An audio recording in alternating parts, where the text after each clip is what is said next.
كنتم خير أمة أخرجت للناس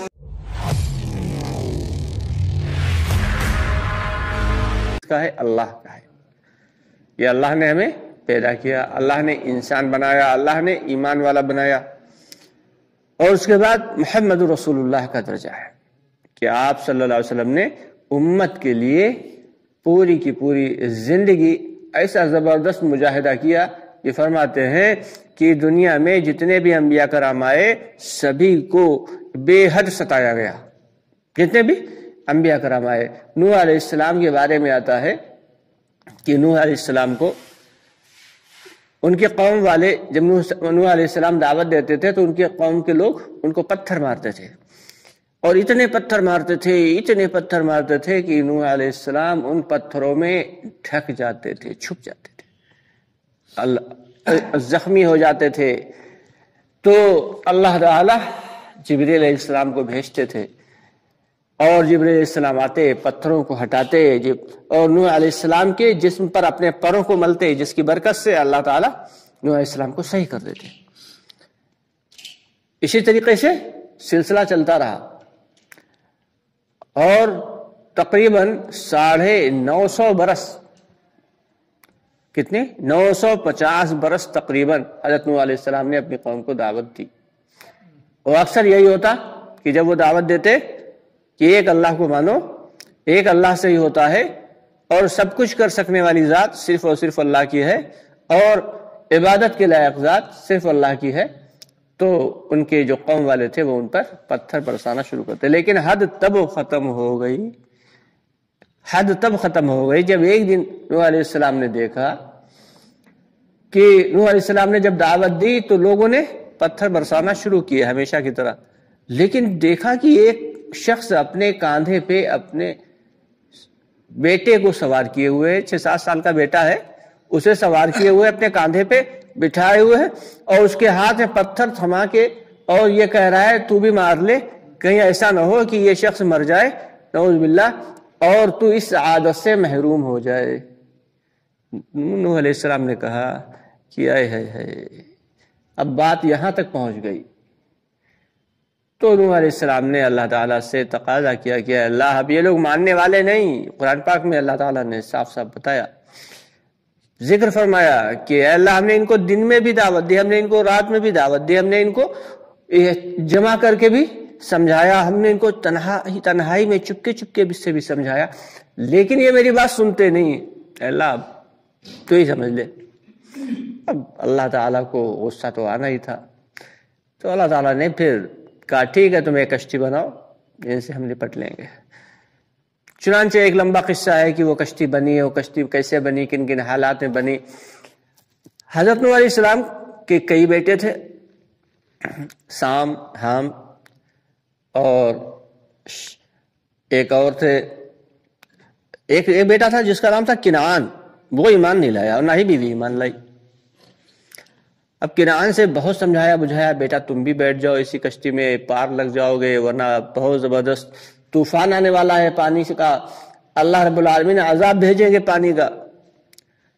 لیکن کنعان کیا بولا کہ وہ پہاڑ ہے اس کی سب سے اونچی چوٹی میں نے دیکھ رکھی ہے، میں اس پہ جا کر چڑھ جاؤں گا، وہاں تک پانی تھوڑی پہنچے گا. چنانچہ زمین اللہ کی طرف سے جب عذاب آیا پانی کا تو جو لوگ کشتی میں تھے صرف وہی بچے اور باقی سارے کے سارے لوگ.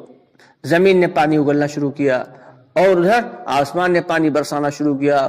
کئی دن کئی رات لگاتار پانی برستا رہا، زمین سے نکلتا رہا.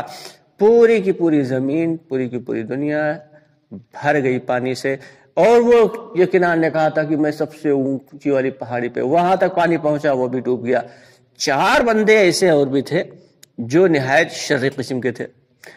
انہوں نے اس چوٹی سے بھی اوپر ایک چوٹی پہاڑ کی ڈھونڈ رکھی تھی اور کہا تھا وہاں پہ ایک غار تھا، چھوٹا سا غار تھا، اور ان لوگوں نے کہا کہ جب آئے گا پانی کا عذاب تو پھر ہم لوگ تو یہاں چھپ کے رہیں گے آرام سے، پھر دیکھتے ہیں کیسے آتا ہے. کیونکہ بڑی سی چٹان انہوں نے جب آیا طوفان پانی کا تو وہ چاروں کے چاروں کھانے پینے کا سامان بھی رکھ لیا انہوں نے اور اس کے اندر چھپ گئے بڑے سے اونچے سے غار میں، اور باہر سے چٹان کو لگا کے بند کر لیا، کہا دیکھتے اب کیسے پانی آتا ہے۔ لیکن اللہ نے اپنی ربوبیت اور اپنی قدرت دکھانا تھی، چنانچہ پانی وہاں تک پہنچتا نہ پہنچتا، لیکن اللہ تعالیٰ نے کہا تم اپنی مکاری دکھاتے ہو تو ہم اپنی چال چلیں گے۔ ایک آدمی کو پیشاب لگا، اس نے پیشاب کرنا شروع کیا، کرتا رہا، پیشاب ختم ہی نہیں ہو رہا۔ پھر دوسرے کو پیشاب لگا، اس نے بھی شروع کیا، اس کا پیشاب نہیں رک رہا۔ پھر تیسرے اور چوتھے نے بھی پیشاب کرنا شروع کیا، حال یہاں تک پہنچ گیا کہ پورا کا پورا غار جو تھا ان کے اپنے پیشاب سے بھر گیا، اس میں ڈبکی لگا کے مر گئے۔ تو اللہ کی جب پکڑ آتی ہے تو بڑی خطرناک ہوتی ہے۔ ہمیں اللہ کی پکڑ سے بچنے کے لیے اللہ سے ہر وقت توبہ استغفار کرتا رہے۔ یعنی کہ چلو ہم نماز پڑھ رہے ہیں، ہمیں زیادہ توبہ کرنے کی ضرورت، ارے ہم نماز پڑھ رہے ہیں تو اس بات کی گارنٹی تھوڑی وہ قبول ہو رہی ہے نہیں۔ ہر وقت اللہ سے ڈرنا ہے، ہر وقت اللہ سے توبہ کرنا ہے، استغفار کرنا ہے۔ کتنے بھی نیک عمل کر رہے ہیں لیکن توبہ سچے دل سے کر رہے ہوں کہ اللہ یہ عمل تو ہم کر رہے ہیں لیکن پتہ نہیں قبول ہو بھی رہے یا نہیں ہو رہے۔ قبول کرنے والی ذات بھی تو تیری ہی ہے، اگر تو قبول نہیں کرے گا تو تیرا کوئی کچھ بگاڑ نہیں سکتا۔ تو اس لیے ہم سب کی ذمہ داری ہے کہ ہر وقت اپنے ایمان کو بنانے کی فکر میں لگے رہیں کہ ایک اللہ سے ہوتا، اللہ کے غیر سے کچھ نہیں ہوتا۔ انسان صبح سے لے کے شام تک، شام سے لے کے صبح تک ایمان کی فکر میں لگا رہے، اسی لیے تو اللہ نے دنیا میں بھیجا ہے اور یہاں سے ایمان بچا کے لے گئے۔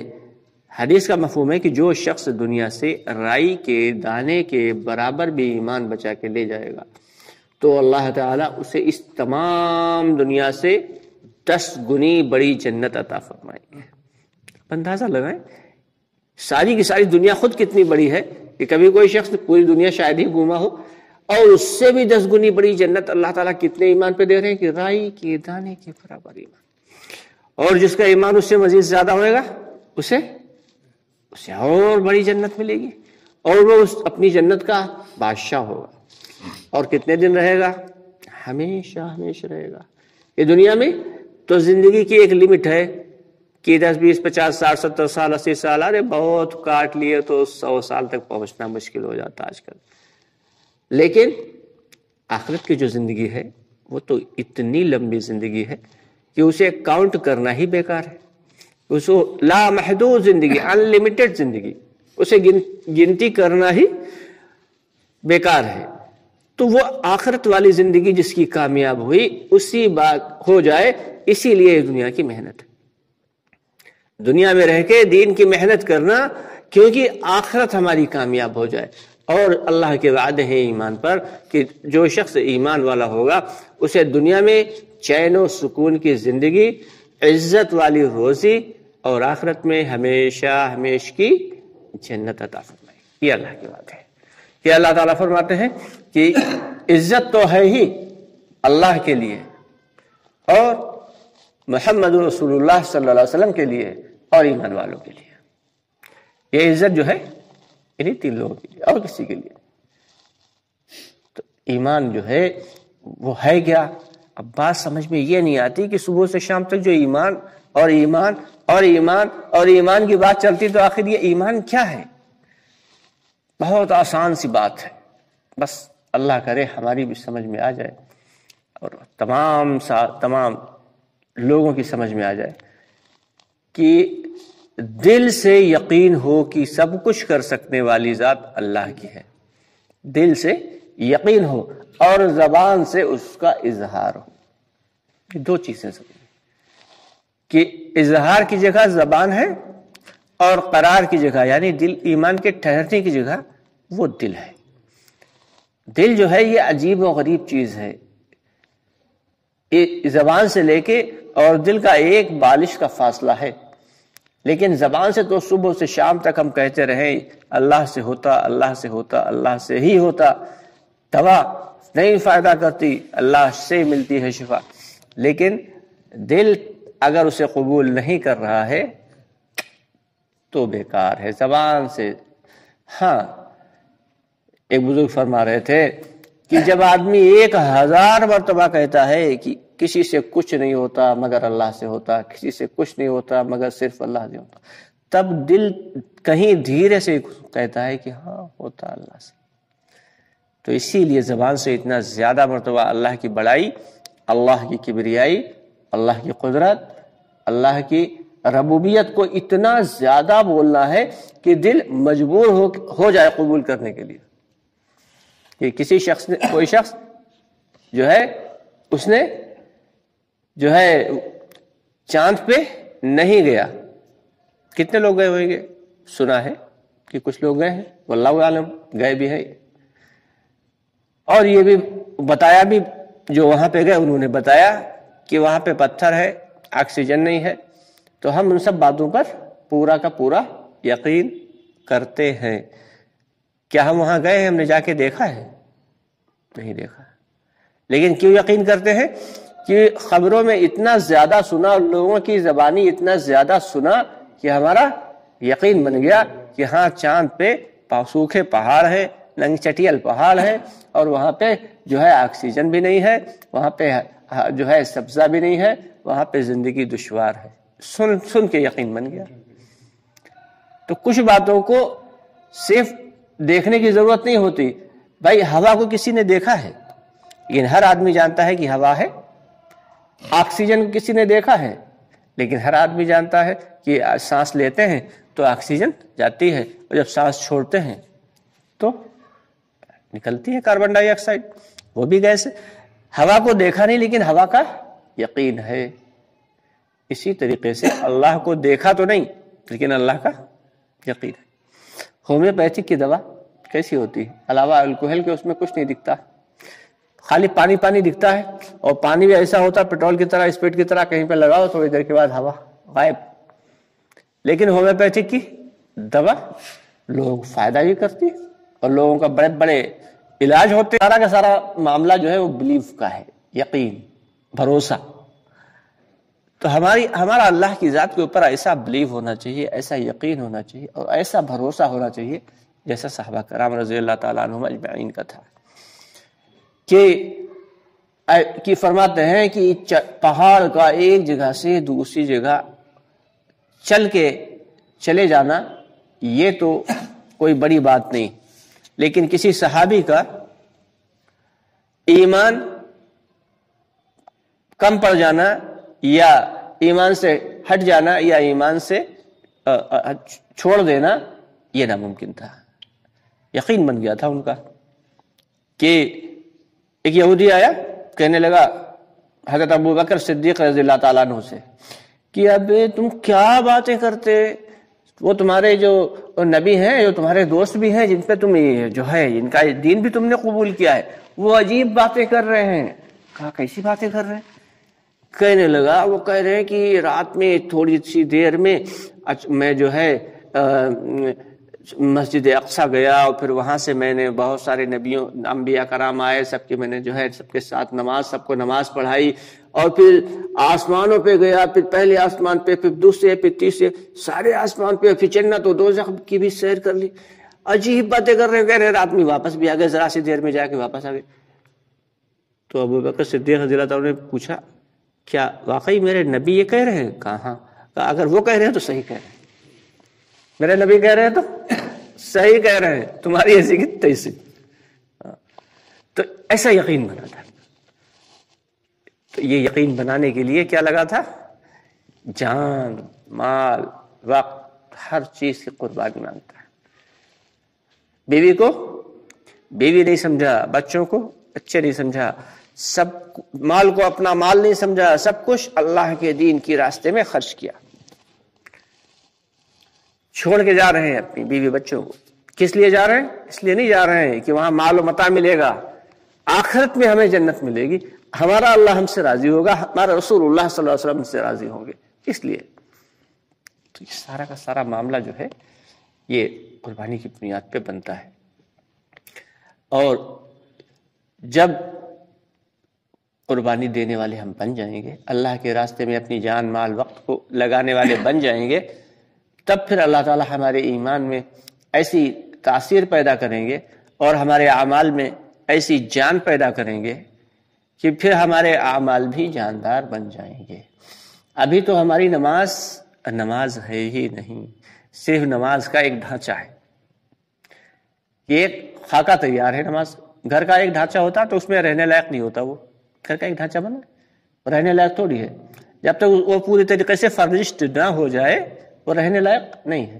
ایسے ہمارا ایمان ہے کہ ہے تو ہم ایمان والے، لیکن وہ ایمان جو اللہ تعالیٰ کو چاہیے، ویسا یقین جو اللہ تعالیٰ کو چاہیے، ویسا یقین ہمارے اندر نہیں۔